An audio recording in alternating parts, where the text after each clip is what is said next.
Hi everyone, इस video में मैं डिस्कस करने वाला हूँ लोको ऑपरेशन से रिलेटेड और लोको पायलट से रिलेटेड क्वेश्चंस।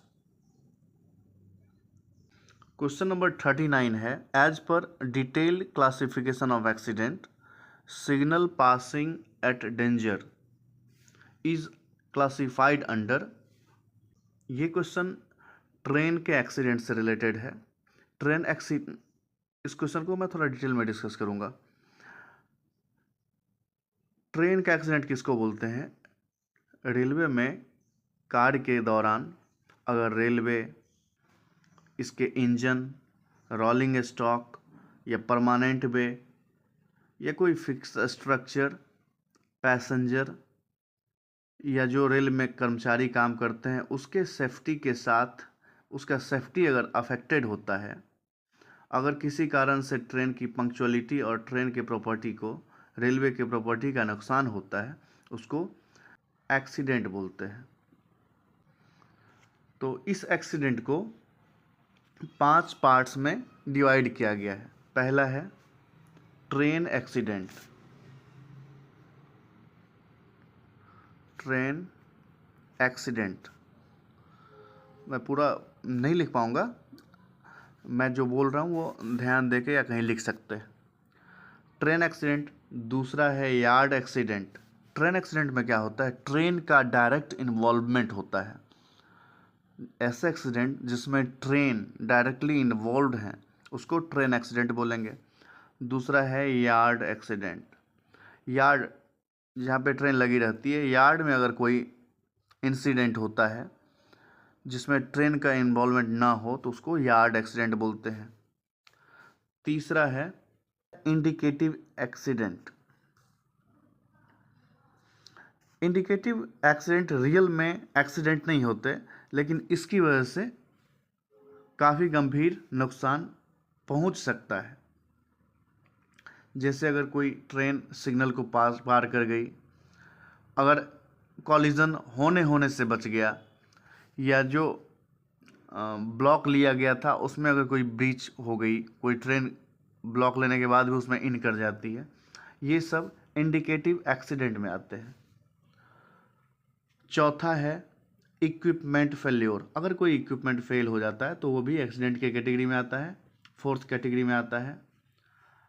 और पांचवा है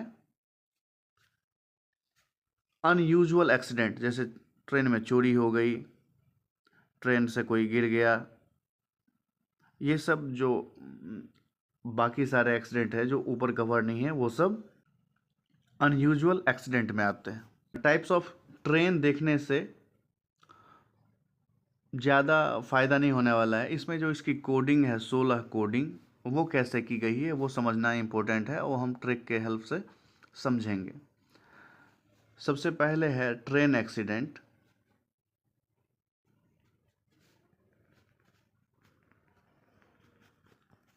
ट्रेन एक्सीडेंट और यार्ड एक्सीडेंट दोनों मिला के 5 कोडिंग बनाया गया है, ABCD E। अब इसको याद कैसे करें कि ए कैटेगरी में, बी में, सी में, डी में और ई में कौन सी इंसिडेंट, कौन सा ट्रेन एक्सीडेंट या कौन सा यार्ड एक्सीडेंट किस कैटेगरी में आएगा। तो उसको ऐसे याद रखते हैं, CFL 2, CFL 2, CFL बल्ब का नाम है वो 2। इससे कैसे पता चलता है? इससे पता चलता है कि जो C स्टैंड फॉर कोलिजन, अगर कोलिजन होता है तो वो ए कैटेगरी में आएगा, उसका कोडिंग ए रहेगा। अगर ट्रेन में आग लग जाती है तो वो बी में आएगा, उसके लिए बी कोड यूज़ करते हैं। एल होता है लेवल क्रॉसिंग, जहाँ पे गुमती लगा होता है, जहाँ से रोड भी क्रॉस करता है पटरी के ऊपर से, तो अगर वहाँ पे एक्सीडेंट हो रहा है तो वो सी कैटेगरी में आएगा। अगर डीरेलमेंट हो जाती है, ट्रेन पटरी से उतर जाता है, वो डी कैटेगरी में आएगा।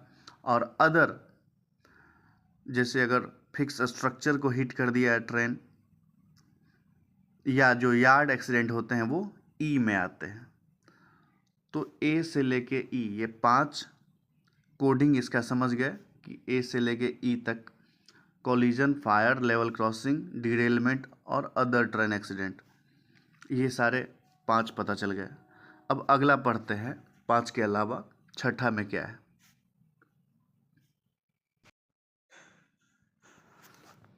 ट्रेन एक्सीडेंट और यार्ड एक्सीडेंट कंप्लीट हो जाने के बाद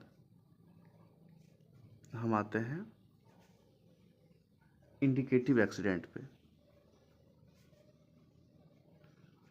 इंडिकेटिव एक्सीडेंट में 3 कोड है। कोड का नाम है FGH।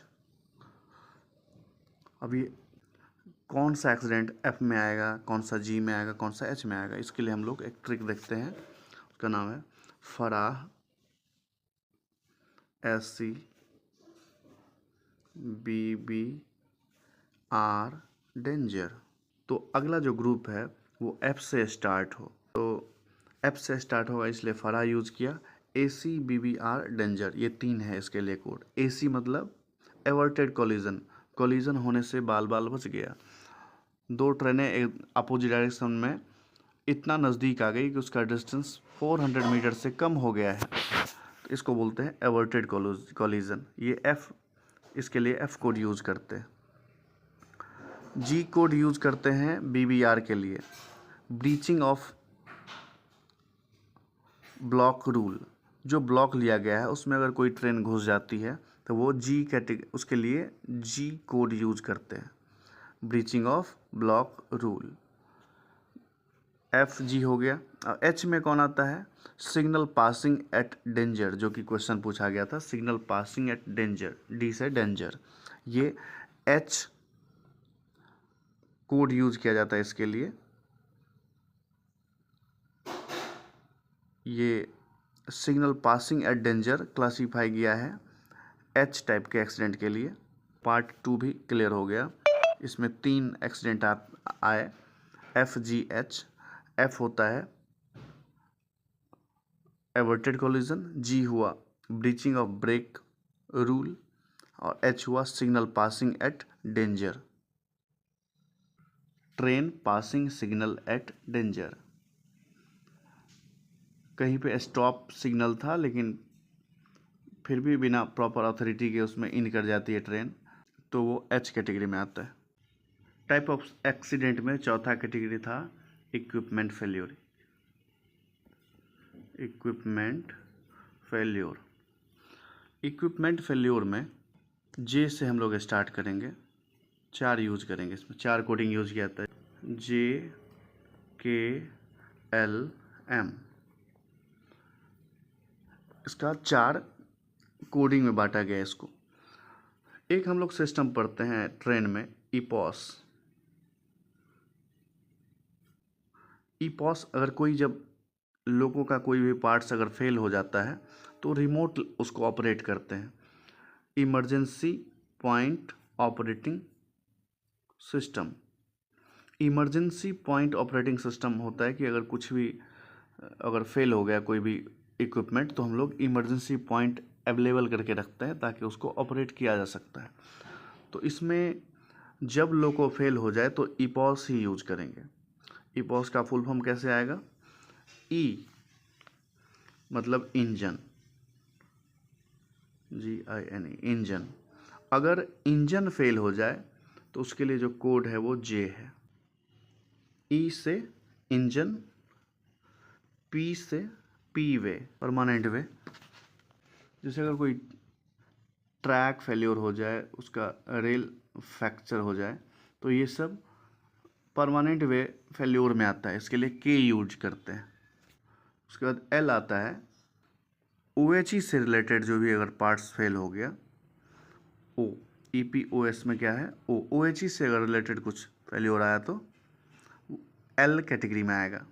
तो OHE के जस्ट बाद बहुत जगह पे सिग्नल पढ़ना रहता है, OHE के बाद सिग्नल पढ़ते हैं। तो S, सिग्नल फेल्योर से रिलेटेड अगर कोई इक्विपमेंट फेल्योर है तो उसके लिए M कैटेगरी यूज करते हैं। अगर कंप्लीट पैनल या कोई RRI फेल हो गया, पॉइंट मशीन और इक्विपमेंट फेल हो गया, सिग्नल पॉइंट फेल हो गया, failure of control station communication for more than 15 minute अगर रहा, तो ये सब M कैटेगरी में आएंगे। जब इक्विपमेंट फेल हो जाए, इसलिए J से यूज कर रहे हैं इसको, J से स्टार्ट किया। हमने नोटिस किया कि पहले ग्रुप में A से लेके E तक था, A B C D E। दूसरे ग्रुप में 3 कैटेगरी बटे हुए थे,